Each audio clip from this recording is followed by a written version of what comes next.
अस्सलाम वालेकुम। आज का जो हमारा टॉपिक है वो है Sudan civil war. Recently Sudan में एक सिविल वार स्टार्ट हुआ है, तो इस टॉपिक को हम देखेंगे और इसमें ये देखेंगे कि क्यों ये वार स्टार्ट हुआ है और सूडान कहाँ पे वाक़या है और जो सूडान की क्या हिस्ट्री है और ऐसे वाक़यात क्यों पेश आते हैं अक्सर अफ्रीकन कंट्रीज़ में। तो देखें, सूडान जो है वो वाक़या है साउथ अफ्रीका कॉन्टिनेंट में, और इसमें इसकी जो नेबरिंग कंट्री हैं वो है इजिप्ट, इथियोपिया और लीबिया और कुछ और कंट्रीज़ इसके नेबरिंग्स हैं।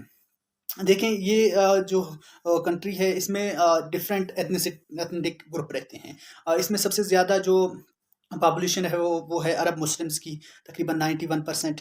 और इसके बाद एथनिसिटी कुछ और एथनिसिटीज़ रहते हैं, जैसे कि क्रिश्चियन तकरीबन 4.7%, और कुछ ट्रेडिशनल अफ्रीकन जो हैं रिलीजन के लोग वहाँ पे रहते हैं।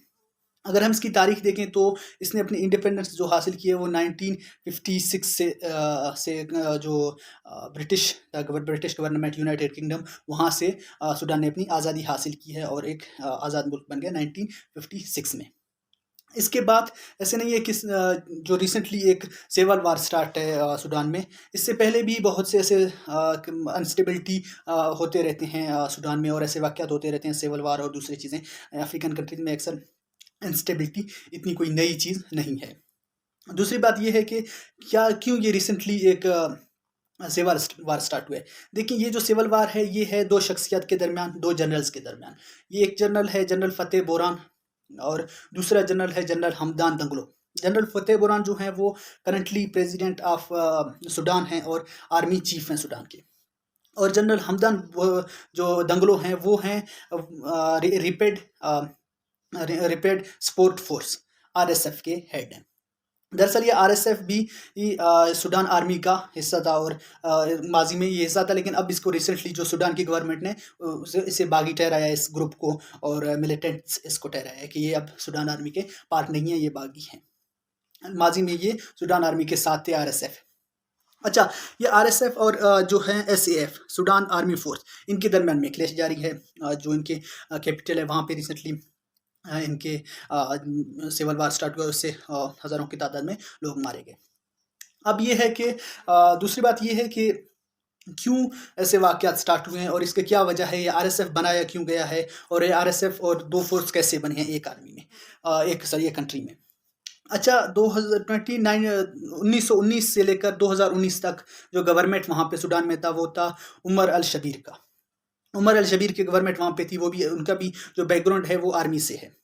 और ये हुआ है कि 2019 में एक कू के बाद, एक मार्शल लॉ के बाद मार्शल लॉ लगाया गया जनरल फ़तेह बोरान ने जो हेड किया, उस कू को हेड किया, और उसके बाद ओवरथ्रो किया गया जो उमर अल बशीर थे उसकी गवर्नमेंट को। तो उसके बाद जो फ़तेह हैं जनरल फ़तेह बोरान, वो आर्मी चीफ और हेड ऑफ द स्टेट बन गए सूडान के, और डिप्टी प्रेसिडेंट बन गए हैं, बना दिया गया है जनरल हमदान दंगलो को।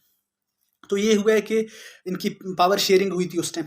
दरअसल आरएसएफ को बनाने का मकसद ये था, और आरएसएफ को बनाया भी उमर अल शबीर ने था। उमर अल शबीर ने इसलिए आरएसएफ को बनाया ताकि जो एसएएफ है, सूडान की आर्मी और आरएसएफ, इनके दरमियान एक बैलेंस कायम हो, और ये हो कि कोई भी एक फ़ोर्स डायरेक्ट जो गवर्नमेंट का तख्ता है उसे ना उल्टाए, और जो उमर शबीर की जो गवर्नमेंट है वो कायम रहे। तो उमर शबीर ने इसलिए आरएसएफ को बनाया ताकि जो जनरल फ़तेह है और जनरल फ़तेह की फ़ौज और जो जनरल हमदान दंगलो है, इनके दरमियान में एक बैलेंस रहे और कोई भी फ़ोर्स आगे बढ़ के उनको ओवरथ्रो ना करे।